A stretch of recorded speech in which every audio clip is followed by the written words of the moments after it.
As the Trump administration works to speed up the process of deporting undocumented immigrants, some immigration experts are concerned that efficiency may come at the cost due to the process. Good evening. I'm Kim Chapman-Whitfield. And I'm Josh Rowe. Homeland Security Secretary Kristi Noem spoke in Nashville today about the work her agency is doing and accused critics of defending criminals. Now, all of these criminals are evil. They're horrible human beings. They're the worst of the worst. And America is safer because they're off of our streets, because of the work of the individuals behind me, but all of the agents and officials within HSI and ICE. Rioters, criminal thugs, legacy media, open border politicians, often you'll hear them standing up and defending the evil criminals that I've been talking about. Secretary Noem also accused leftists of trying to intimidate ICE officers. This all comes as DHS prepares to send more ICE agents to Nashville, as well as adding additional immigration judges. Today, News Channel 9's Mary Beth Mangrum talked to an immigration attorney about what these changes would mean for people detained by ICE. Mary Beth. Kim, Josh, in today's press conference, Secretary Kristi Noem announced the plan to provide more agents and resources to the Nashville area. Immigration attorney Terry Olson says added support and changes in that city could eventually affect our area. We're going after the worst of the worst every single day, get the murderers, the rapists, the child pedophiles and pornographers off of our streets and out of this country. Secretary Kristi Noem speaking in Nashville Friday morning and sharing details on the undocumented people apprehended by ICE. Since President Trump has taken office, we have arrested almost 300,000 and more criminals and illegal aliens here in the United States of America and brought them to justice and deported them out of our country. Saying there are plans to further support Nashville ICE operations by adding dozens of agents. More individuals and more agents, but they'll also see more training and equipment. We'll see more investigative tools that will be able to be utilized. I do believe in a year or two we could see ICE here more actively. I just don't think there's enough ICE agents now. Immigration attorney Terry Olson has worked in the state of Tennessee for decades, and with Noem's claim of who they pursue, the Trump administration has specifically targeted the worst of the worst.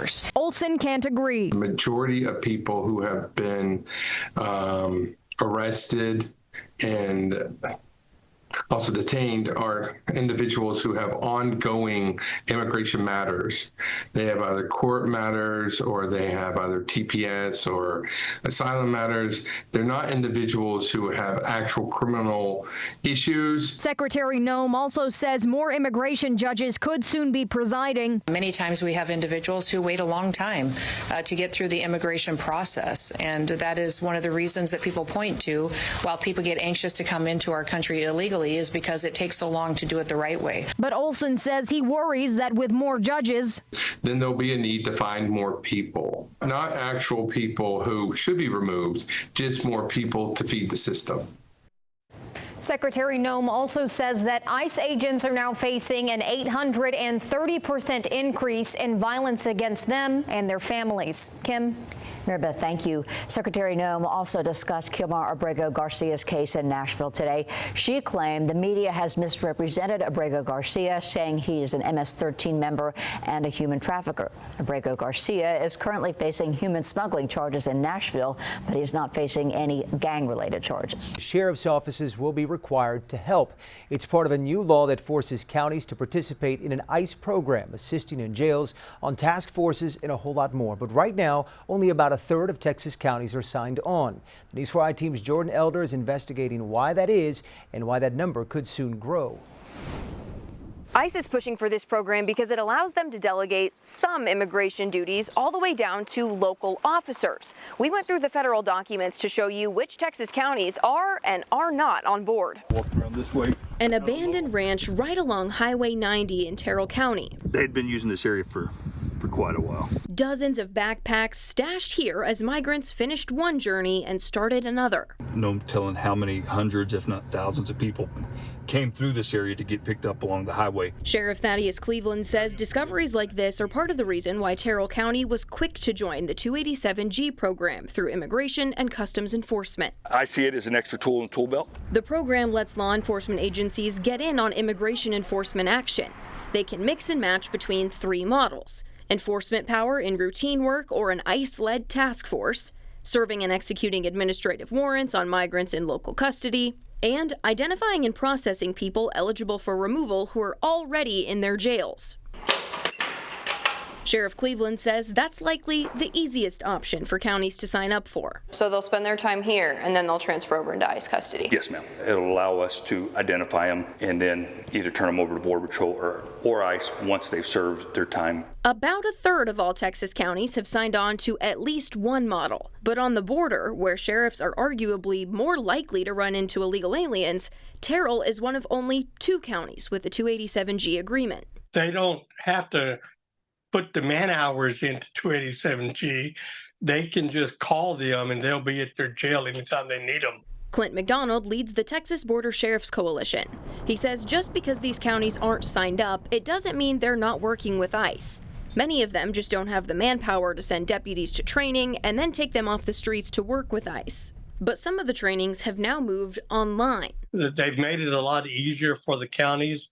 And so with that, I think you'll see more counties getting involved. Especially because counties will have to participate if they run or contract with a jail. The state of Texas has passed a bill that will require all sheriff's offices in the state of Texas to work with ICE under that agreement. With a choice between the 3 models. Bexar County Sheriff Javier Salazar says they'll follow the law, but the district attorney's office is still looking into what that will mean. The warrant service officer model seems to be the one that I would prefer if given the choice between those 3. He says it's a shorter online training and the tasks would keep deputies out in the community. It's actually not much different than what's already occurring and what's been occurring. Opponents of this law worry it will increase racial profiling, spread departments too thin, or create liability for taxpayers. For supporters, it's a way to assist the federal agencies. That Texas law requiring sheriff's offices to enter into this agreement with ICE will go into effect in January, and it also comes with some financial assistance for counties depending on their population size. Reporting from Terrell County, I'm Jordan Elder.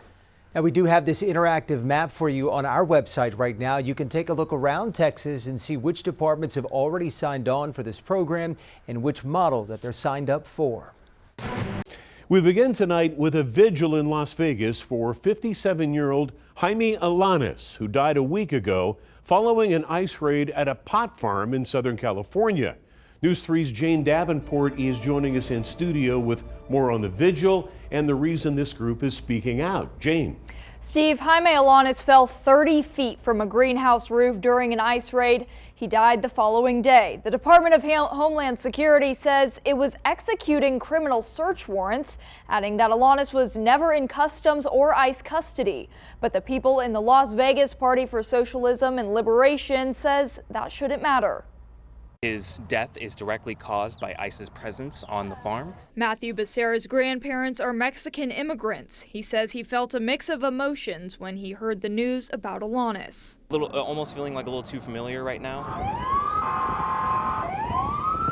During the farm raid, agents arrested around 200 people suspected of being in the country illegally. The Department of Homeland Security says Alanis was not among them. But if they're basically picking up American citizens without really checking where they're from or their documentation status, it doesn't matter. If one person isn't safe, nobody's safe. DHS Secretary Kristi Noem has previously stated that ICE always investigates who it targets and ultimately deports. But Becerra says these raids are becoming too aggressive.